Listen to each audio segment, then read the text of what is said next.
Detección y diagnóstico precoz del cáncer infantil es importante. ¿Por qué?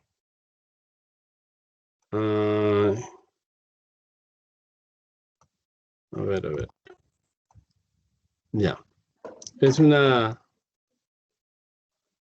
metódica, una conducta que se debe tener ante los niños que presenten problemas tumorales neoplásicos para identificar las principales neoplasias en niños, ¿no? Esas son las competencias a alcanzar.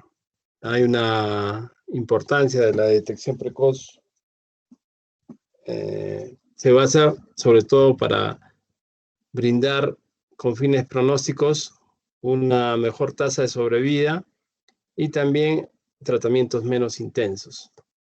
Aunque las manifestaciones clínicas del cáncer en niños no son específicas, pero es importante saber en qué diferenciarlas o cómo sospecharlas.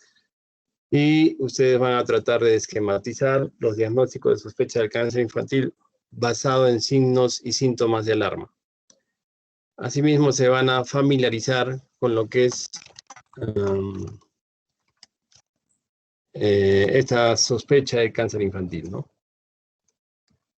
Ya, entonces, eso, un cinquito, un ratito.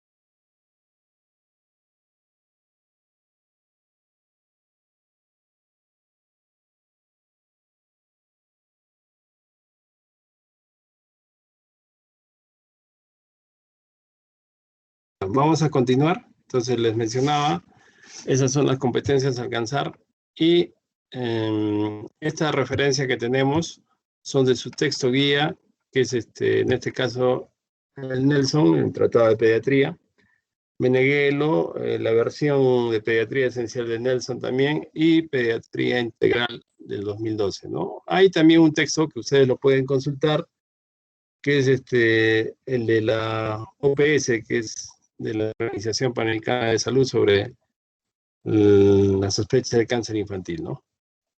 Bueno, sigamos. Entonces, el cáncer pediátrico, acá ustedes están viendo la diapositiva, se constituye en la segunda causa de muerte en menores de 14 años. Por lo tanto, es un problema de salud pública, ¿no? No hay una etiología definida. Es más, no se conoce una relación causa-efecto. Por eso se menciona como que es de origen multifactorial, donde se pueden considerar muchos factores de riesgo, ¿no? Donde supuestamente hay una predisposición genética, y sobre esta predisposición genética actúa algún tipo de agente, ¿no? Ambiental, se sobreentiende. Entonces, los factores ambientales están asociados más o menos en un 85 a 96% de las neoplasias en niños. Si bien es cierto, el diagnóstico precoz, que es lo ideal, ¿no? Es más difícil que en adultos, pero la relación costo-beneficio es inmejorable, ¿no? En general, el cáncer pediátrico tiene mejores posibilidades que el cáncer de adultos, ¿no? Porque generalmente el cáncer pediátrico se deriva de estructuras que no son, ¿cómo les explico? No son de células diferenciadas, o sea, no son que revisten epitelios, cavidades, conductos, ¿no? Como son el cáncer de adultos. Generalmente son de células embrionarias, generalmente, no todos, ¿no? Entonces, ahí continuamos. Por lo tanto, por esas características que les he mencionado, tienen mejores posibilidades de curación con mejor calidad de vida. Asimismo, por lo mismo que tienen un patrón de crecimiento más rápido que los adultos, la respuesta al tratamiento de quimioterapia también es mejor, ¿no? es mejor la respuesta al tratamiento de quimioterapia con relación al cáncer de adultos, ¿no? Ya, continuamos entonces. Ya. Y acá en la siguiente diapositiva vamos a ver lo que es la distribución del cáncer infantil, ¿no? En primer lugar, las leucemias, ¿no? En segundo lugar, tumores cerebrales. Tercero, pueden ser linfomas. El neuroblastoma no es muy frecuente en el Perú, ¿no? Ahí pueden venir sarcomas de tejidos blandos, tumor de Wills, osteosarcoma, retinoblastoma, entre otros tipos de cáncer, ¿no? Pediátrico, ¿no? Y ahora vamos a ver en lo que es la etiología, ¿no? En lo que es la etiología, ustedes están viendo acá, como les mencionaba, que no hay una causa definida, ¿no? A ver, a ver, a ver. No está determinada una causa definida, pero sí los trastornos genéticos, ¿no? Cuando hablamos de genéticos, estamos mencionando la composición de los cromosomas, ¿no? Donde pueden haber mutaciones, deleciones, inversiones, translocaciones, etcétera. Trastornos en la composición de los genes, ¿no? A eso se refiere genético. No estamos hablando tanto del tema hereditario, que puede haber una carga hereditaria familiar que predisponga a cáncer en los niños, es posible, pero en poca proporción, ¿no? Generalmente esto del tema hereditario podría ser para los retinoblastomas bilaterales, ¿no? O tumor de Wills familiares, pero es poca la presentación de neoplasias familiares en niños, ¿ya? Entonces, estos trastornos genéticos se van a asociar a un incremento del riesgo de cáncer en la infancia. Ya, asimismo, como les había mencionado, se habla más de un tema multifactorial, ¿no? Una etiología multifactorial, ya que existe una interacción entre la susceptibilidad genética, el territorio predispuesto o el campo predispuesto y la exposición ambiental, ¿no? Y ahí tenemos algunos factores predisponentes.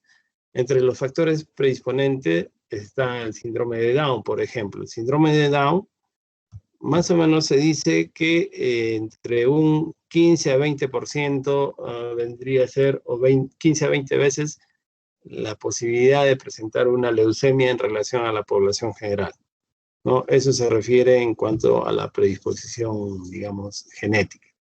Síndrome de Fanconi son trastornos también genéticos, Bloom, Diamond, todos esos, inclusive los famosos o conocidos Klinefelter, Turner, ¿no? O neurofibromatosis pueden cursar con predisposición genética, ¿no? Para desarrollar algún tipo de cáncer. En algunos casos va a ser leucemias, en algunos otros casos van a ser sarcomas, como en el caso de la neurofibromatosis, ¿no? Inmunodeficiencia combinada grave para leucemias y linfomas es predisponente, ¿no? Síndrome Li-Fraumeni para tumores sólidos, principalmente cerebrales, entre otros, ¿no? ¿Hay factores ambientales? Obviamente que sí, ¿no? La radiación misma ionizante, radiación ionizante estamos hablando de la que se, digamos así, es la exposición a esta radiación con la cual trabajan los equipos de rayos X, tomografías, los mismos equipos de radioterapia, ¿no? Entonces, solo que la cantidad de radiación y la frecuencia es donde acá incrementan la posibilidad, ¿no? Por ejemplo, un equipo de rayos X para hacer una radiografía de tórax, una radiografía de huesos, pues no tiene tanta exposición que pueda desarrollar a futuro cáncer, ¿no? Tendría que ser pues una serie acumulada durante varios días, ¿no? De más de 10 placas. Eso es muy difícil que tengan tanta exposición, ¿no? Lo que sí se vio que en las embarazadas, que no se dan cuenta inicialmente o en estadios iniciales, al ser sometidos sus niños a lo que es la exposición a rayos X, la radiación gamma, había después problemas con malformaciones, ¿no? Y los mismos equipos que se usan como parte del tratamiento de cáncer, principalmente en adultos, a veces en niños, pero no es tan frecuente como en adultos, que son los equipos que tienen fuente de radiación, pueden inducir neoplasias, ¿no? O pueden muchos años después, ¿no? Fármacos como los que se usan en quimioterapia, del tipo alquilante, nitrosurias, epipodofilotoxinas, que son un grupo especial de quimioterápicos, entre ellos el etopósido, ¿no? Después, derivados del benceno, ¿no? Estos compuestos orgánicos, algunos virus como Epstein-Barr a la cabeza, citomegalovirus, también son que podrían estar en asociación. No es que estén relacionados directamente. Causa-efecto no hay. Pueden estar asociados, ¿no? Para el caso de los linfomas, Epstein-Barr es la posibilidad. Y otros, citomegalovirus más raramente, HTLV1 podría ser, pero no está, cada vez está quedando más de lado esa posibilidad, ¿no?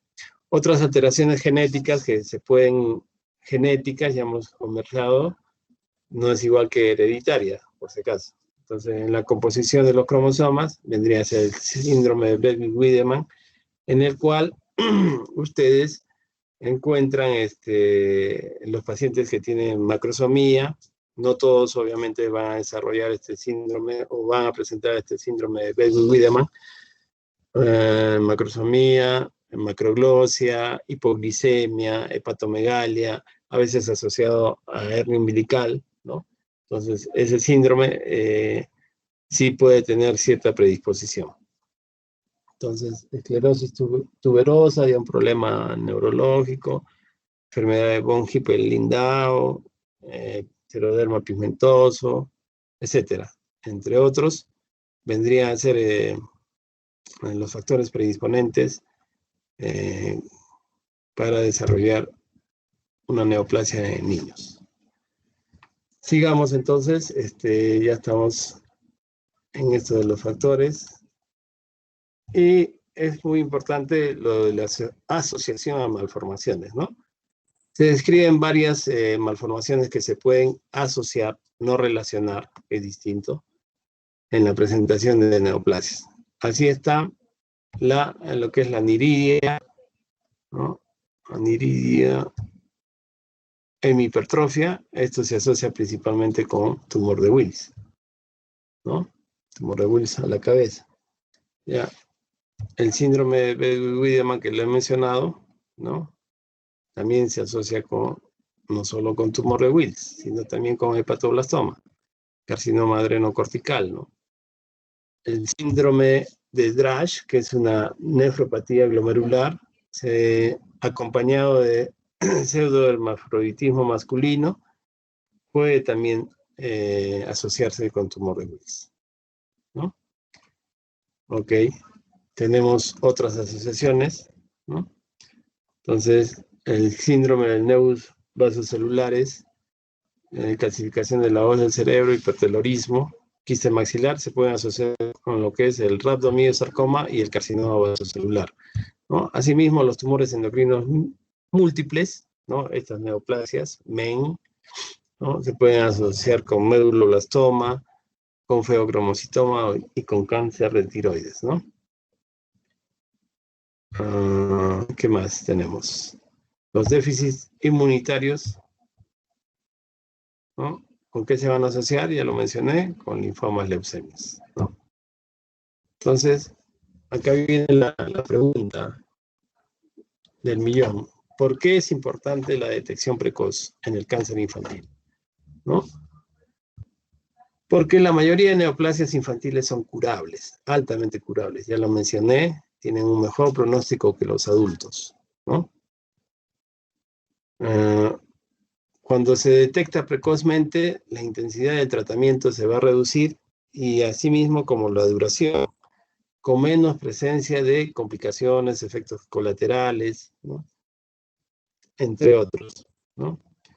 Se va a garantizar la instalación de tratamiento adecuado lo antes posible y las posibilidades de curación O sea, se va a iniciar, la detección precoz va a asegurar que la instalación de tratamiento sea lo antes posible en forma adecuada, ¿no? Con aumento de las posibilidades de curación.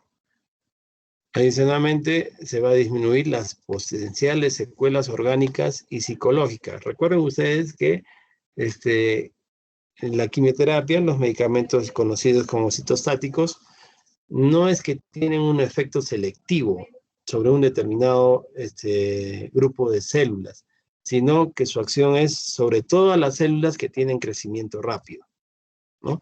Entonces, en ese sentido, estas células que tienen crecimiento rápido pueden ser la piel, el pelo, las mucosas, ¿no? Que se renuevan periódicamente cada 7 días, los epitelios, etcétera, o las células de la sangre, ¿no? También que tienen una renovación periódica. Entonces, estos medicamentos lo que hacen, los medicamentos de quimioterapia, es barrer todo ese conjunto de células. Obviamente, el objetivo es destruir las células neoplásicas, ¿no? Y como se renuevan, crecen las células normales. Obviamente que algunas células neoplásicas son resistentes, van a volver a aparecer, ¿no? Pero en menor proporción si es que han sido, digamos así, eliminadas por la quimioterapia. Las secuelas psicológicas, todos los pacientes oncológicos las van a tener, ¿no? Por las sensaciones que tienen en el cuerpo, por la posibilidad de presentar náuseas, vómitos, ¿no? El solo hecho de estar hospitalizado cierto tiempo, que no es poco, o de recibir un tratamiento periódico en forma mensual, obviamente que genera una carga psicológica, ¿no? Y a veces, como anécdota, decía de que había algunos pacientitos que terminaron el tratamiento, ya estaban curados, y el solo hecho de estar cerca del hospital, esto en el INEM, les provocaba náuseas, ¿no?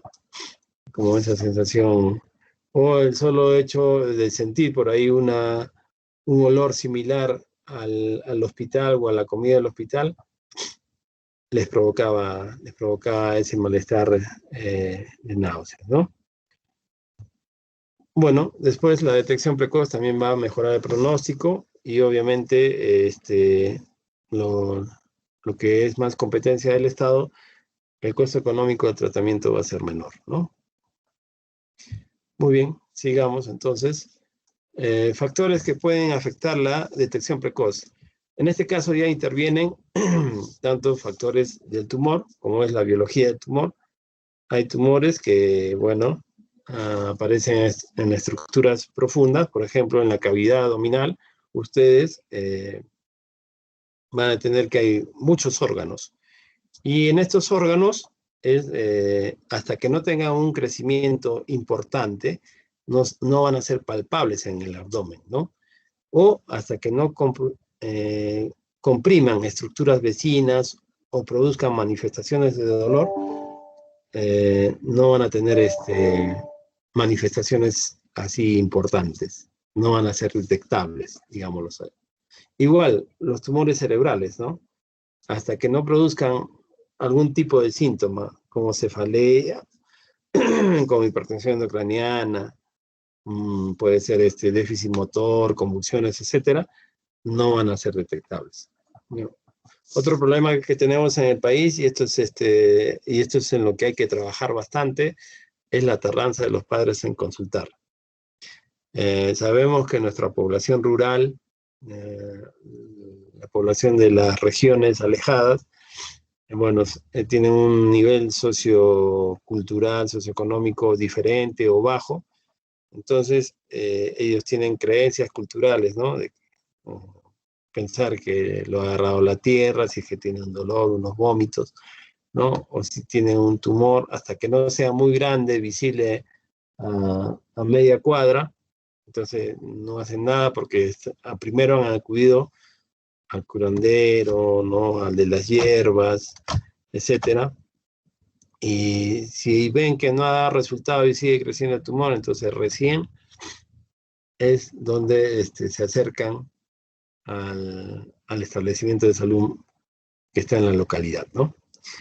Otro punto importante a mejorar también es lo que es el conocimiento y actitud del equipo de salud y de otros profesionales involucrados en el sector salud de la nación. Entonces, ustedes, como tal, por ejemplo, en pediatría, tienen esta clase, después tienen otra clase en medicina oncológica, perdón, en medicina interna, relacionada a la oncología, después tienen algunas otras 4 clases serán más, leucemias, linfomas, osteosarcoma, tumor de Wills, neuroblastoma, etc.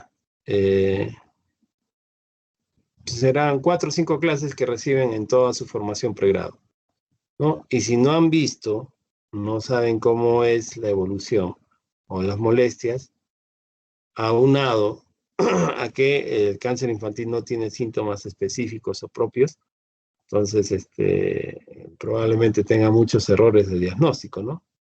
Por no ser un poco más acucioso o por desconocimiento.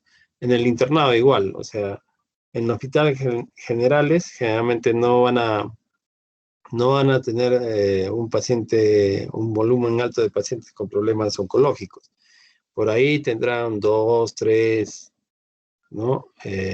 Por trimestre de repente, ¿no? Entonces, eso juega en contra, ¿no? Igual las enfermeras en su formación pregrado es difícil que tengan, ¿no? Menos cantidad de información disponible en cuanto a el manejo de estos pacientes, en los hospitales al menos no lo van a experimentar. Que se ponga a investigar por internet, por la web, eso va a ser un poco más difícil porque ya depende del interés de cada uno. Ustedes, por ejemplo, si ustedes solo se restringen a las clases teóricas que se les da, que son nociones más que básicas, entonces se quedan con eso y muchos, o sea, lo que ha entrado por acá se les pierde. Entonces, si no hay realmente algún interés por fijar algunas cosas, entonces se pierde esa información, ¿no? Como que queda no en la primera posibilidad, tampoco como debería ser, o sea, no es que sea lo más frecuente el cáncer infantil, pero sí debe estar dentro del diagnóstico diferencial de otros problemas cuando no hay mejoría, ¿no? Ese sí debe ser el mensaje que debe quedar. Que si bien es cierto, no es frecuente el cáncer infantil, pero sí debe estar dentro del diagnóstico diferencial, ¿no? Eso. Sigamos. A ver. Entonces, la presentación del cáncer infantil, como lo había mencionado, los signos y síntomas son variables inespecíficos, tienen origen en estructuras viscerales profundas, parénquimas u órganos, ¿no? Que muchas veces tienen que tener un gran crecimiento o comprimir alguna estructura para producir algún tipo de manifestación. Los niños pequeños no son buenos informantes, no pueden localizar sus síntomas claramente, ¿no? Y hay que tener en cuenta que el organismo del paciente pediátrico tiene una variabilidad fisiológica y biológica porque está en crecimiento, ¿no es cierto? Además, las neoplasias en la edad infantil están en relación a una velocidad de crecimiento y replicación muy alta, ¿no? Pudiendo ya existir metástasis, o sea, diseminación o extensión de la enfermedad a otros lugares al diagnóstico, ¿no? Por ejemplo, para el caso de tumor linfoma de Burkitt, que es un tipo de neoplasia de las células linfáticas, la velocidad de replicación puede ser de 12 a 18 horas, ¿no? Entonces, imagínense, cada 12 a 18 horas se está duplicando, entonces tiene un crecimiento exponencial, ¿no? No todos son así, obviamente. Aún algunas neoplasias, teniendo metástasis al diagnóstico, aún tienen buen pronóstico, cosa que no ocurre en los adultos, ¿no? Entonces, dependencia de los signos y síntomas del cáncer infantil está en relación al tipo de neoplasia que tenga como diagnóstico, a la localización y a la edad del paciente, ¿no? El tipo de cáncer que tiene, póngase digamos, un tumor cerebral, localización, no, un medulloblastoma que es localizado en fosa posterior en el cerebelo, la edad del paciente 3 años. Entonces, ya hay bastante dificultad, ¿no? Por la edad del paciente, por tener información, de repente solo va a ser manifestado cuando empiece a vomitar o tenga signos de hipertensión endocraniana, ¿no? Después va a estar, bueno, va a cambiar un poco, sí, el hábito de comportamiento, ¿no? Ya no va a estar tan activo, ¿no? Sino va a estar retraído, hipoactivo o irritable, ¿no? Entonces, eso es importante tenerlo en cuenta en el cáncer pediátrico. Ya. Y acá una de las entidades más frecuentes en oncología pediátrica, que son las leucemias, que son las neoplasias más frecuentes en niños, van a representar entre el 35 y 40% de la patología oncológica pediátrica. Hay una incidencia, puede presentarse en toda la edad pediátrica, de 1 a 15 años, 1 a 17 años, como deseen establecerlo. Pero hay una incidencia mayor entre los 3 y 5 años, ¿no? ¿Cuáles son los signos clínicos? La palidez de mucosas y piel, ¿no? El dolor osteoarticular, ese dolor que es persistente, que va incrementándose, que tiene una presentación diaria, mañana, tarde y noche, ¿no? Ese dolor, pues, que no es solo por las noches o después de una actividad, como es el dolor de crecimiento, ¿no? La fiebre, ¿no? Fiebre persistente o, digamos así, fiebre de origen desconocido, ¿no? Esa fiebre que tiene 7 días o más de duración y en la cual no se encuentra una causa conocida. El sangrado de mucocutáneo, ¿no?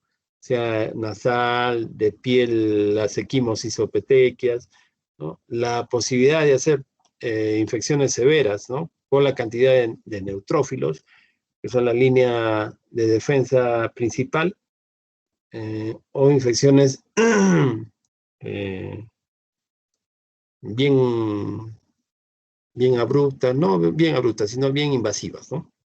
En los signos clínicos, hepatosplenomegalia, ¿no? Que son las visceromegalias, adenopatías, ¿no? Esas palidez, petequias, taquicardia por la anemia, agranamiento testicular, sin muchos signos flogósicos, podría ser un signo de compromiso tumoral, ¿no? No solo linfoma, leucemia, sino tumor germinal de tipo senodermal. Datos del laboratorio, generalmente ustedes van a encontrar datos de insuficiencia medular. Acá se va a caracterizar por la presencia de lo que es anemia con plaquetopenia principalmente, pero la cantidad de glóbulos blancos puede estar normal, alta o baja. Y siempre con una tendencia a la linfocitosis, ¿no? Acá están las fotos, las lesiones equimóticas, las petequias acá en la foto de abajo de la extremidad inferior. Son más puntiformes, ¿no? El diámetro de la definición define todo bien esto, 2 milímetros o menos. Acá ustedes están viendo un paciente que tiene compromiso del sistema nervioso central, ¿no? Por leucemia, una infiltración leucémica meningoencefálica, ¿no? En este caso vendría a ser el lado afectado el izquierdo. No puede cerrar el ojo, no hace el surco nasogeniano y hay desviación de la comisura hacia abajo del lado izquierdo, ¿no? Entonces, también puede presentar leucemia desde que aparece, es una enfermedad sistémica. Eso sí es conveniente que lo recuerden, ¿no? Porque no está en un sitio definido, sino desde que aparece está en todas partes. ¿Mm? Ok, linfoma es la segunda grupo de neoplasias que va a representar el 13% de casos, ¿no? En menores de 15 años, con una mayor frecuencia en menores de 10 años, la presencia de adenopatías, pérdida de peso, fiebre prolongada, ¿no?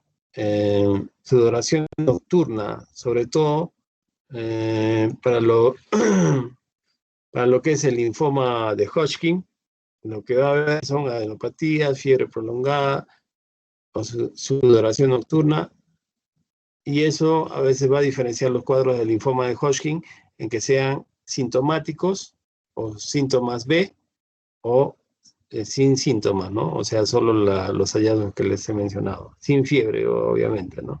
Sin fiebre, ni pérdida de peso, ni sudoración. O sea, los síntomas B son pérdida de peso, fiebre prolongada, sudoración nocturna. ¿Ya? Después puede haber solo prurito, comezón en todo el cuerpo, sin lesiones de piel evidentes, ¿no? En el caso de los linfomas de células T, dolor o distensión abdominal. Los linfomas pueden crecer en cualquier órgano linfoide, ¿no? puede acompañarse de vómitos según la ubicación que tenga. Y en los hallazgos físicos va a haber adenopatía, masa abdominal, cuadros respiratorios, obviamente tumorales, y ascitis si el grado o el compromiso es extenso, ¿no? Ustedes están viendo esa foto con el niño con una gran distensión abdominal, ¿no? Esto probablemente sea un linfoma de Burkitt, ¿no? Con crecimiento a nivel de la región iliocecal preferentemente, ¿no? Acá en la otra foto, con la boca abierta, encuentra una tumoración abdominal, un linfoma entonces de amígdala, ¿no? La diferencia en el cuadro clínico con simplemente las hipertrofias de amígdala es que este es unilateral, no es bilateral, ¿no? Entonces, y acá también en la chiquita de la foto inferior tiene un incremento de volumen de la región maxilar derecha, entonces ahí habría un linfoma probablemente, ¿no? Entonces, y acá ven un paciente ya con conglomerado ganglionar importante a nivel cervical izquierdo, ¿no? Que generalmente ahí, así es como llegan nuestros pacientes todavía, con esas masas que son visibles a media cuadra, 50 metros, y para eso no es necesario que estudie medicina, ¿no? Acá tenemos radiografías con compromiso mediastinal, ¿no? Mediastinal anterior, ¿no? Ambas, las dos tienen, normalmente la silueta cardíaca es la forma en zapato sueco o de pera, ¿no? Acá tienen un incremento de volumen en la zona del hemitórax izquierdo y acá en el lóbulo superior derecho, digamos así, hemitórax derecho, el tercio superior, ¿no? Y eso son compatibles también con linfomas, ¿no? Probablemente linfoblásticos, ¿no? Los tumores cerebrales son otra causa importante de neoplasias, son la segunda causa más frecuente, ¿no? Y tienen una mortalidad de 4.5%. Esto es a nivel global, ¿no? Porque en realidad la mortalidad, al menos en nuestro país, es mayor que esta. Es una gran causa de morbilidad, o sea, por, digamos así, la dependencia, la incapacidad física que produce, ¿no? Y los síndromes hereditarios asociados solo se presentan en un 5%, ¿no? Entonces, aquí un signo importante es la cefalea. ¿Cuándo se debe considerar una cefalea sospechosa de que pueda ser de otro origen, de origen tumoral? Cuando esta cefalea sea de presentación matinal, recurrente, progresiva, cuando esté asociada a vómitos persistentes, o sea, síndrome de hipertensión endocraniana, alteración neurológica, ¿no? Cuando las cefaleas se presentan, por ejemplo, en forma súbita, despiertan al niño en la noche, ¿no? Interrumpen el sueño, cuando hay presencia de alteraciones visuales, diplopía, generalmente, ¿no? Y está asociado con alteraciones de crecimiento, ¿no? Con deterioro de crecimiento. Esas vendrían a ser las características. Otras manifestaciones neurológicas sospechosas vendrían a estar cuando hay un tumor de fosa posterior.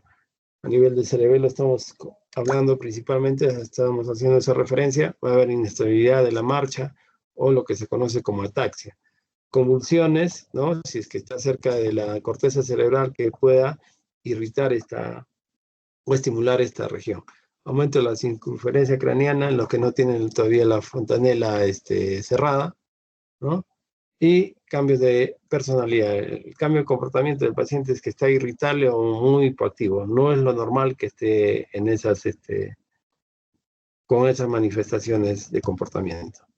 Entonces puede haber una visión borrosa, puede ser parálisis de nervios craneanos, como ya lo había mencionado, esto es parálisis facial también, o parálisis o manifestación de déficit motor de las extremidades, ¿no? Trastorno del lenguaje, edema de papilas son otras, ¿no? Ustedes están viendo esta tomografía donde hay una lesión a nivel parietal izquierdo, ¿no? Probablemente sea un astrocitoma, y esta es una mejor representación de una tumoración a nivel del cuarto ventrículo, ¿no? Una con contraste, otra sin contraste, probablemente en relación a meduloblastoma, ¿no?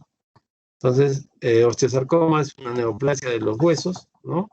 que lamentablemente es una tumoración que se detecta tardíamente, ¿no? Al alcanzar estos volúmenes. Ustedes están viendo en la foto de las extremidades inferiores, es obvio que ahí hay un tumor, ¿no?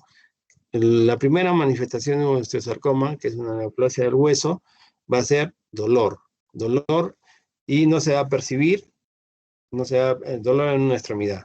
No se va a percibir aumento de volumen, no se va a percibir inflamación, dolor a la palpación, nada. Solo va a haber dolor que va a ser de presentación cada vez más frecuente, ¿no? Y más intenso, ¿no? Y después ya, de cierto tiempo, ya va a haber aumento de volumen, ¿no? Para que haya tenido un volumen de ese tamaño esa pierna, por lo menos han pasado unos 5 o 6 meses, ¿no? Desde que tienen las molestias. Hay limitación en la movilidad, otros derrame articular, hipersensibilidad, calor. Entonces, ¿cuál sería la conducta en estos casos para una detección precoz? La conducta vendría a ser, si es un dolor persistente, ¿no? Tengo que hacer exámenes o tengo que derivarlo porque yo no tengo en mi establecimiento la capacidad resolutiva que requiere este paciente. Pero tener la sospecha. Ustedes van a ver en las radiografías ya las lesiones osteolíticas o con compromiso de partes blandas, como las otras dos, que se ven en el lado de la derecha, ¿no? De la pantalla, y bueno, una reacción perióstica importante, ¿no? Que es el crecimiento tumoral del hueso, ¿no? ¿Qué más tenemos? Tumor de Wills. Tumor de Wills es el nefroblastoma, el tumor renal más frecuente en la edad pediátrica, representa el 6% de las neoplasias infantiles. Se puede presentar en una forma bilateral en el 7% de los casos. Hay una incidencia máxima entre los 2 y 5 años. Se va a asociar con los síndromes genéticos que ya les he mencionado, ¿no? Que están descritos ahí. Y los pacientes con riñón en herradura tienen el doble de riesgo para tumor de Wills, ¿no? Listo. Entonces, el cuadro clínico, ustedes pueden detectar solo quién es el que prácticamente da aviso del diagnóstico, la mamá. Por eso es muy importante en semiología lo que es la anamnesis y los antecedentes. ¿Qué es lo que ocurre? La mamá baña al niño o lo cambia y le soba su barbita, ¿no? A un niño generalmente, póngase menor de 5 años, ¿no? Es la edad de presentación de tumor de Wills, y va a tocar o va a palpar una zona dura, ¿no?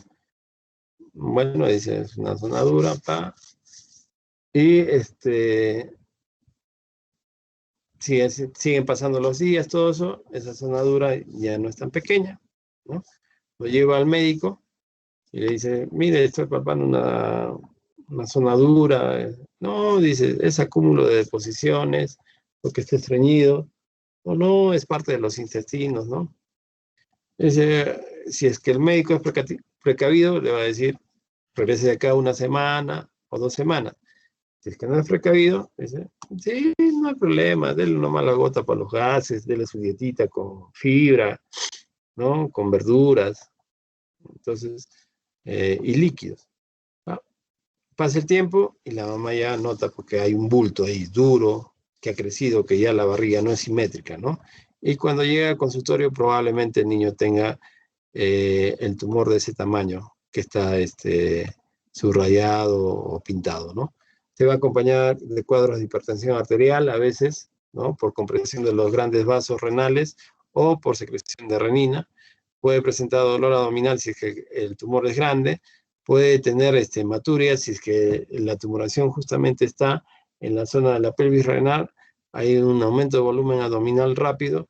Puede presentarse además ya en otras etapas de crecimiento grande, importante, lo que es anemia. Puede presentar también trombocitosis, entre otros problemas que son trombos a nivel de las venas cavas, ¿no? O dificultad respiratoria si es que ya tiene metástasis pulmonar en número importante, ¿no? Entonces ahí tenemos una tomografía. Riñón izquierdo está normal, ustedes ven ahí, riñón derecho hay una masa tumoral. Igual en la resonancia, tumor derecho es tumor de Wills derecho, ¿no? El riñón está prácticamente reemplazado por un tumor, ¿no?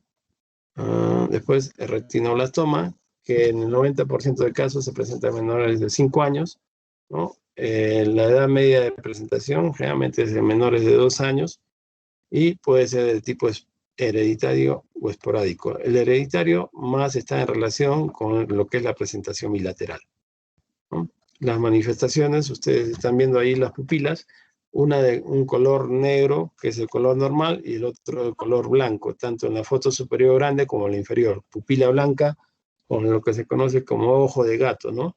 Esa es leucocoria, ¿no? Estrabismo, normalmente hay un estrabismo fisiológico que dura hasta los 6 meses. Ya después debería considerarse, evaluar ese paciente porque puede tener otras cosas, ¿no? Entre ellas un retinoblatoma, que es un tumor embrionario de la retina.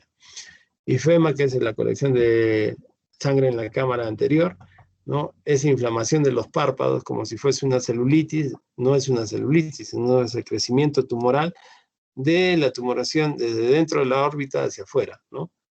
Y puede haber irregularidades en las pupilas, o puede haber un ojo más saltón que el otro, ojo más grande, ¿no? Y en realidad es, o un glaucoma secundario, y en realidad es un tumor lo que está provocando todo eso, ¿no? Ustedes están viendo un fondo de ojo, la tumoración blanquecina dentro de toda la superficie de la retina, ¿no? Y en la tomografía, en el ojo izquierdo, normal, el ojo derecho hay una masa tumoral en la retina, ¿no? Entonces, como colofón, toda masa, todo aumento de volumen sin características inflamatorias debe hacer sospechar una neoplasia, ¿no?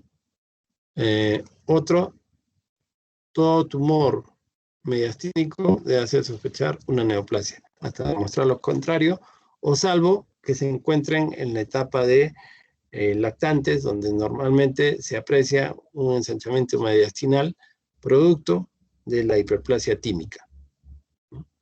Los síntomas y signos asociados, entonces, de tumores o del cáncer infantil vienen a ser fiebre, hematocitopenias, las posibilidades son leucemia, linfoma, ¿no? Tenemos anemia más púrpura más fiebre, igual leucemias, dolores osteoarticulares, ¿no? Esto en relación con leucemias, tumor óseo, neuroblastoma. Siempre las molestias persistentes, ¿no? Las que duran más allá de 7 días, en forma diaria la presentación. Otro, que haya una cojera dolorosa, ¿no? Puede ser un tumor óseo, o los derrames pleurales hemorrágicos, ¿no? En el caso de linfomas o leucemias.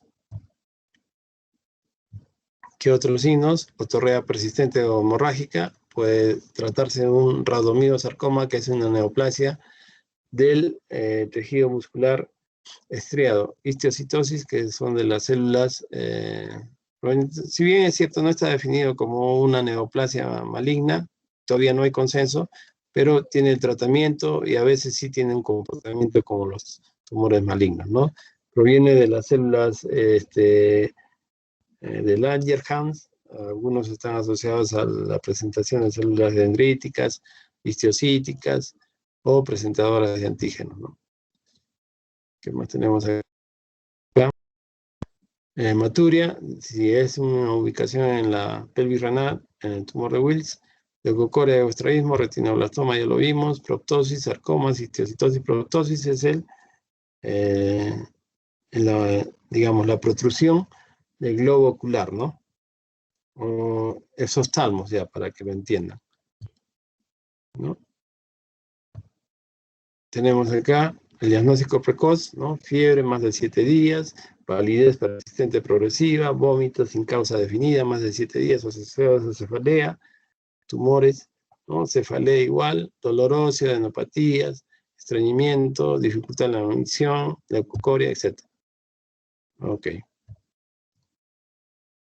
Y acá tenemos los signos y síntomas sospechosos de cáncer infantil. Y es muy sencillo tenerlo presente, ¿no? A ver, abran sus micros para que ustedes mismos lo ensayen, ¿no? Signos y síntomas sospechosos de cáncer. Si tengo dolor persistente en hueso y abdomen, ¿cuáles son mis posibilidades diagnósticas? A ver, digan, canten. Dolor persistente en Leucemia. los huesos. ¿Cuál? Leucemia.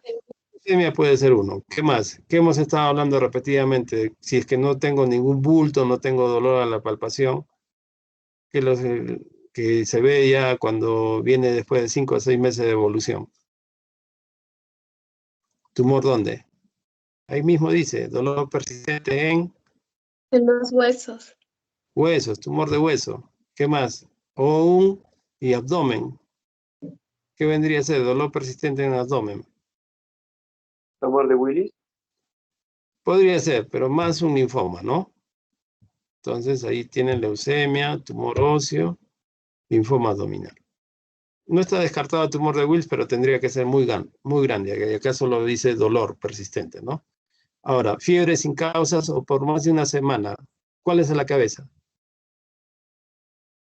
¿Qué sería la cabeza? Fiebre sin causa. Leucemia. Leucemia, así es una enfermedad sistémica, la gran imitadora de todo. Y linfoma o sarcoma de Ewing, ¿no? Si es que tengo otros hallazgos. Recuerden que en los síntomas B está presente y también en la leucemia y en el linfoma la fiebre. Moretones o sangrado de nariz o encía, facilito. ¿Qué es? Leucemia. Leucemia, así es. Crecimiento tumoral o de ganglios, facilito. ¿Qué hemos estado hablando? Adenopatías. Linfoma. Entonces, linfoma, claro. O tumores, ¿no? Neuroblastoma, rodomiosarcoma, dice crecimiento tumoral en cualquier ubicación. Picazón en el cuerpo, sin lesiones en la piel. ¿Qué vendría a ser? Lo he mencionado, ¿ah? Les dije, si no hay ronchas, si no hay lesiones en la piel, nada. Linfoma cutáneo, ya. Cansancio fácil, palidez y anemia súbita, fácil. ¿Qué es? Leucemia. Leucemia, así es. Pérdida de peso, lo he mencionado como parte de los síntomas B. Hodgkin. Así es, linfoma de Hodgkin. Listo. Y dolor de cabeza y vómitos por la mañana por varios días. ¿Qué podría ser? Lo he mencionado como la segunda neoplasia más frecuente.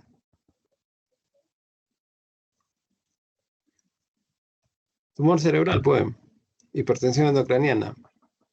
¿Sí o no? Ya, sigamos. A ver. Abdomen que crece rápidamente, ¿qué podría ser? Ahí sí hay un problema tumoral, ¿no es cierto? ¿Qué podría ser?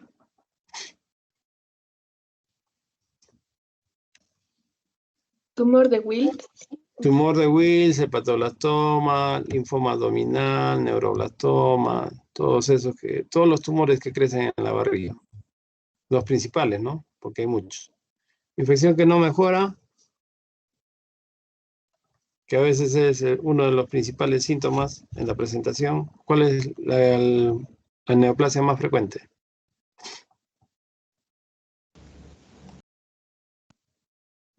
Leucemia, linfoma, histiocytosis, cuando hay otorrea, sarcoma de Ewing más raramente. Hay otros dos signos que han aparecido últimamente, ¿no? Que están diciendo, que es la leucocoria, la pupila blanca, retinoblastoma, y la sudoración nocturna que se acompaña de otros síntomas, ¿no? Eso vendrían a ser los 12 signos de sospecha. Entonces, el diagnóstico precoz va a mejorar el pronóstico, va a haber una menor mortalidad precoz, el tratamiento obviamente va a ser menos intenso, con menos complicaciones. Hay disminución en las secuelas orgánicas y psicológicas, por lo que hemos visto, ¿no? Que ya los tratamientos no son intensos, y hay un menor costo económico, obviamente, con mejores posibilidades de sobrevida y curación, ¿no? Entonces, la detección precoz y el tratamiento oportuno es lo más importante. Si la posibilidad de cáncer no se considera, se retrasa el diagnóstico y esto repercute en la posibilidad de curación, ¿no? Entonces, el sentarse al lado de la cama del paciente, ¿no? Conversar con los padres, ¿no? O en el consultorio, darse el tiempo de hacer una buena anamnesis desde 1870, ¿no? Escuchar a la madre, quien o quien cuida al niño en forma más definida, pasa más tiempo con él. examinar completamente al paciente, no solo el órgano o el síntoma de afección. Desde 1870 hasta la actualidad, hasta 2021, sigue siendo el mejor método de diagnóstico precoz, ¿no? Acá no hay de que PSA, en el cáncer de próstata, de un Papa Nicolau, ¿no? Un CA125, ¿no? Eso no es de mucha ayuda en pediatría. ¿Por qué? Por el tipo de tumores que tienen, ¿no? No sirven esas pruebas, ¿no? Listo, conclusión, el diagnóstico precoz es posible, solo que hay que tenerlo en mente como diagnóstico diferencial. Cáncer pediátrico puede simular cualquier otra enfermedad. Lo que va a marcar la diferencia es el comportamiento, la persistencia de los síntomas que no mejoren a pesar del tratamiento, o el crecimiento o intensificación de los síntomas, ¿no? No son específicos. Hay un síntoma sospechoso, es el cambio de comportamiento del paciente, ¿no? Se torna hipoactivo, irritable. Los signos sospechosos como tumoración palpable en el abdomen son generalmente detectados por los padres, como les conté. Los signos descritos en adultos no se van a presentar en niños como signos de alarma. Bueno, eso es todo. Si hay alguna pregunta, de una vez, porque creo que ya están en hora para entrar a su otra clase. ¿Hay alguna pregunta? Si no, daremos por entendido que o se entendió todo o no entendieron nada. Bueno, chicos, listo. Gracias, doctor, por la clase. Gracias, doctor.